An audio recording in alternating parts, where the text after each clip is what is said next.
ఆంధ్రప్రదేశ్లో ఏర్పడిన NDA government ration కార్డులకు సంబంధించి తాజా సమాచారాన్ని అయితే మనకు అందిస్తూ ఉందండి. కొత్తగా రేషన్ కార్డులు అప్లై చేసుకునేందుకును ఇప్పటికే ఉన్న రేషన్ కార్డులను మార్చి ఇస్తామంటూ ప్రభుత్వం అయితే ఈ మేరకు ప్రకటన చేయడం జరిగింది. ఆ వివరాలను నేను మీకు ఈ వీడియో ద్వారా తెలియజేస్తాను.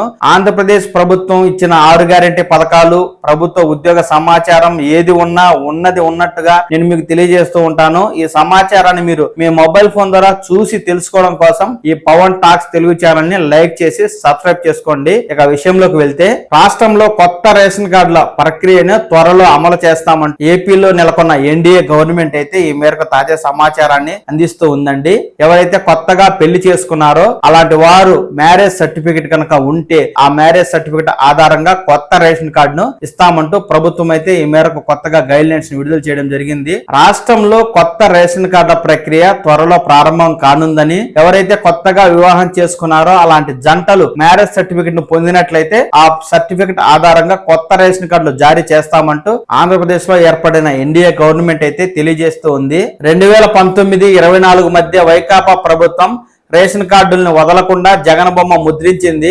వైకాపా రంగులతో కార్డులు ఇచ్చింది. వాటిని కూడా మార్చి కొత్త రేషన్ కార్డులు ఇవ్వాలని ఎన్డీఏ ప్రభుత్వం అయితే నిర్ణయించింది. దీనికి సంబంధించి డిజైన్లను పరిశీలిస్తున్నారు. చూశారు కదా, గత వైసీపీ ప్రభుత్వంలో వైఎస్ఆర్ కాంగ్రెస్ పార్టీకి సంబంధించిన రంగులతో రేషన్ కార్డులు అయితే ఇవ్వడం జరిగింది. ఇప్పుడున్న ఎన్డీఏ గవర్నమెంట్ వీటిని మార్చి కొత్త రేషన్ కార్డులు అయితే ఇస్తుంది. దానికి సంబంధించి డిజైన్లను కూడా రూపొందించే పనిలో అయితే ప్రభుత్వం ఉందండి. మనకు త్వరలోనే కొత్త రేషన్ కార్డులు అలాగే ఉన్న రేషన్ కార్డులను కూడా మార్చి ప్రభుత్వం ఇవ్వబోతుంది అనే విషయం అయితే స్పష్టంగా అర్థమవుతుంది. ఎవరైతే కొత్తగా పెళ్లి చేసుకున్నారో అలాంటి వారందరూ కూడా మీరు మ్యారేజ్ సర్టిఫికెట్ ను పొంది కొత్త రేషన్ కార్డుకి అప్లై చేసుకుని ఆపై కొత్త రేషన్ కార్డు అయితే పొందాల్సి ఉంటుంది. కొత్త రేషన్ కార్డు దరఖాస్తు చేసుకుంటే 5 రోజుల్లోనే అర్హులైన వారందరికీ రేషన్ కార్డు మంజూరు చేస్తామని 2020లో వైకాపా ప్రభుత్వం ఆర్భాటంగా ప్రకటించింది. ఆ తర్వాత కొన్నాళ్లకు 2.5 గంటల్లోనే సచివాలయాల ద్వారా ఇప్పిస్తామంటూ పేర్కొంది. అయితే కార్డుల సంఖ్య పెరిగితే రాష్ట్ర ప్రభుత్వంపై అదనపు భారం పడుతుందనే ఉద్దేశంతో వైకాపా సర్కార్ గత 5 ఏళ్లలో కొత్త కార్డులకు కోత పెట్టింది. వైఎస్ఆర్ కాంగ్రెస్ పార్టీ అధికారంలోకి వచ్చే 2019 జూన్ నాటికి రాష్ట్రంలో 1,47,33,000 రేషన్ కార్డులు ఉన్నాయి. అయితే 2024 ఆగస్టు నాటికి వాటి సంఖ్య 1,48,43,000కు చేరింది. అంటే గత 5 ఏళ్లలో పెరిగిన రేషన్ కార్డు కేవలం 1,10,000 మాత్రమే. పెళ్లైన వారికి కొత్తగా కార్డులుంటే అప్పటికే వారి కుటుంబానికి ఉన్న రేషన్ కార్డుల నుంచి పేర్లు తొలగించాల్సి ఉంది. దీనికి ప్రభుత్వం అనుమతి ఇవ్వలేదు. ఫలితంగా కొత్తగా పెళ్లైన వారికి కార్డులు అందలేదు. ఈ సమస్యను పరిష్కరించేందుకు వివాహ నమోదు పత్రం ఆధారంగా కొత్త జంటలకు కార్డులు జారీ చేయాలని ప్రస్తుత ఎన్డీఏ గవర్నమెంట్ అయితే నిర్ణయం తీసుకుందండి. గత వైసీపీ ప్రభుత్వ హయాంలో ఎవరైతే పెళ్లి చేసుకుంటారో అమ్మాయిలు అత్తగారింటికి సంబంధించిన రేషన్ కార్డులో చేరాల్సి ఉంటుంది.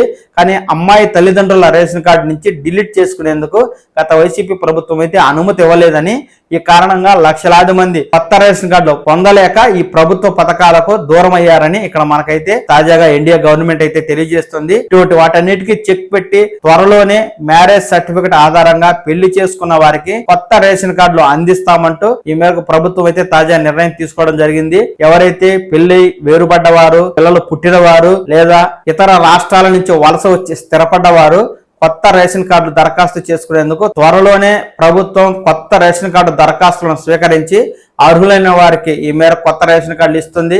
ఇప్పటికే రేషన్ కార్డు ఉన్న వారికి వైసీపీ రంగులతో ఉన్న రేషన్ కార్డును మార్చి కొత్త డిజైన్లతో కొత్త రేషన్ కార్డు అయితే ఇస్తుంది. ఈ రేషన్ కార్డులకు సంబంధించి ప్రభుత్వం నుంచి ముందు ఎలాంటి తాజా సమాచారం వచ్చినది వచ్చినట్టుగా నేనైతే మీకు తెలియజేస్తానండి. ఈ సమాచారాన్ని మీరు మొబైల్ ఫోన్ ద్వారా చూసి తెలుసుకోవడం కోసం ఈ పవన్ టాక్స్ తెలుగు ఛానల్ ని లైక్ చేసి సబ్స్క్రైబ్ చేసుకోండి. నమస్కారం.